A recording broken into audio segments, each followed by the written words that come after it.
Hi, I'm Shahd, and today we're going to talk about the poem called Still I Rise by Maya Angelou.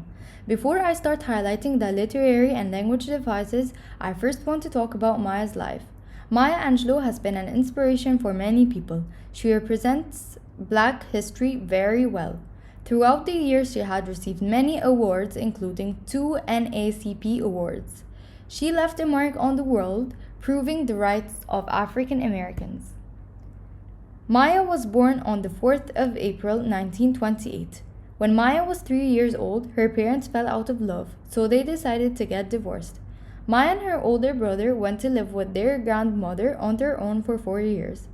They then were sent back to live with their mom, who had a new boyfriend called Freeman. At the age of 8, Maya was raped by her stepfather, Freeman. As a result, she suffered for the next 5 years and decided to go mute. In her silence, she found her love of literature. Her teacher later on convinced her to speak. During the 1950s and 1960s, she became a professional dancer. In 1961, Maya became big in the singing business. She started to create more and more songs. Maya, her boyfriend and son, moved to Cairo because she wanted to study traditional African dance and finish college. She worked as an editor for a paper called the Arab Observer. Maya would come to write 36 books. She died on May 28, 2014. What influenced Maya to write Still I Rise? As mentioned before, Maya was an African American. She lived through the Jim Crow era.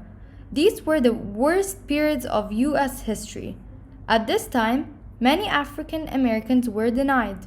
They were not allowed to vote, hold certain job positions, and they had no right to get a higher education in some universities. Now, let's get started. The poem begins with a juxtaposition of pronouns, you and me. You is a second person pronoun, while me is a first person pronoun. You may write me down in history is a declarative statement that shows some people have the power to define and write her history. Also, the abstract noun history shows the misrepresentation of African Americans. In the second line, she refers to bitter, twisted lies, and this shows that people have mistreated African Americans in the US. The repetition of you in the third line adds a really bitter edge to the tone. She says that you may trod me, and this is a metaphor for the historical oppression that a lot of African Americans have faced. She shows that the African American community cannot be oppressed, and that is because she says, like dust, I will rise. And this simile demonstrates both her strength and also her community's strength. Second verse begins by asking a rhetorical question, which is, does my sassiness upset you? Maya is being sarcastic towards the people who are upset that she is happy in the color of her skin, as well as in herself. She also used a colloquial term, which is sassiness, in order to show that she really doesn't care about the people who are angered that she is so happy.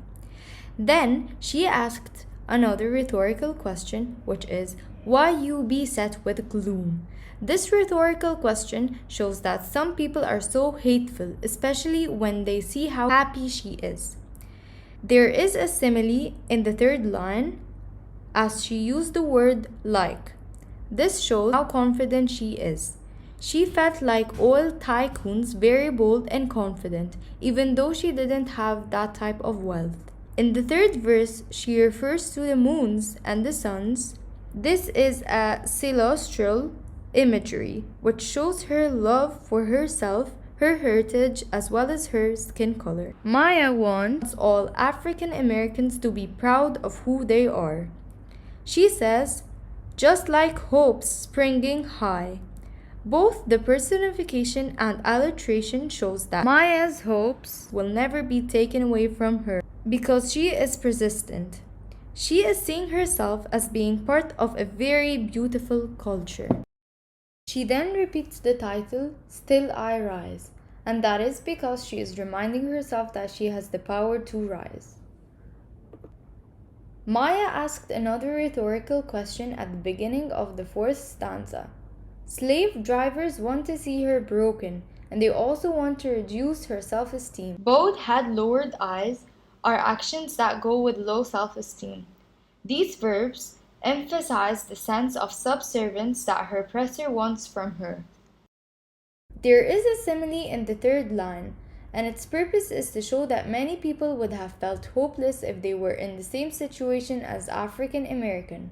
But Maya rejects feeling down.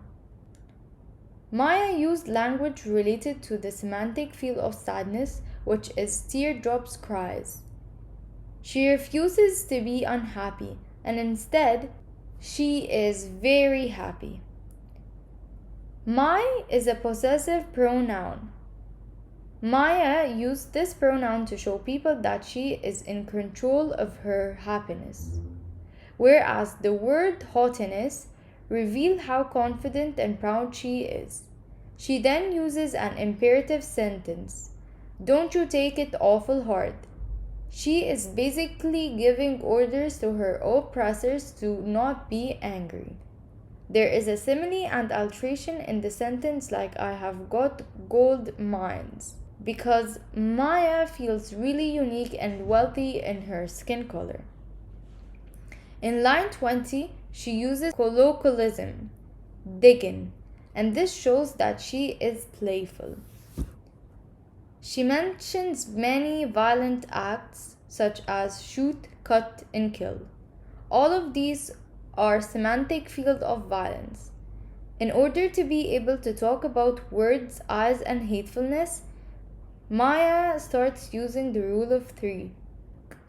This shows the reader how much the society is excluding African American people. The phrase I will rise is repeated once again, and this shows how proud she is to be an African American. Many people around her are trying to make her feel uncomfortable in her own skin color.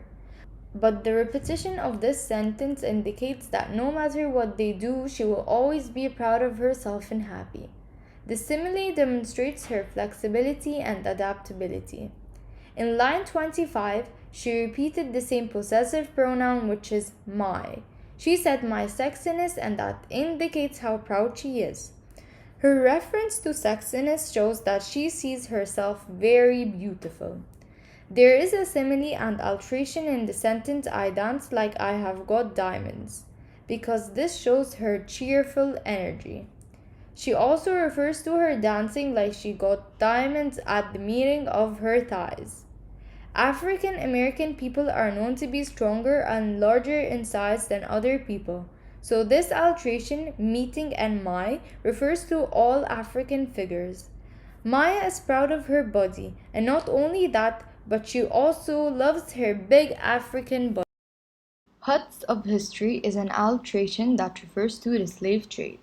She then uses enjambment to speed up the pace of the poem, and this is a dramatic monologue.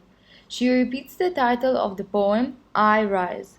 The repetition, as mentioned before, is a reminder to herself to be strong and keep rising despite all the systematic oppression.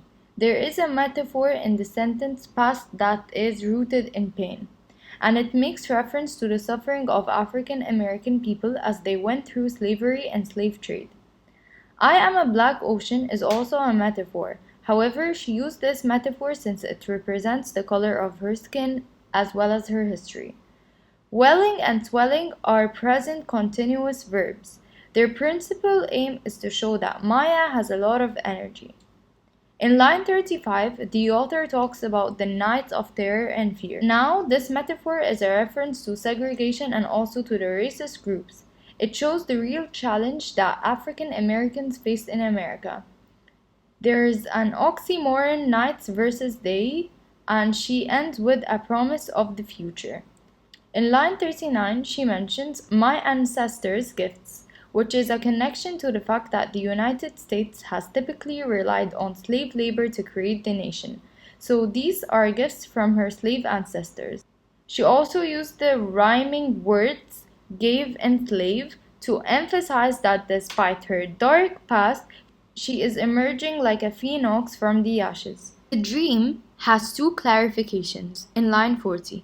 The first is that she realized Martin Luther King's vision of African Americans being treated equally to other races in the United States.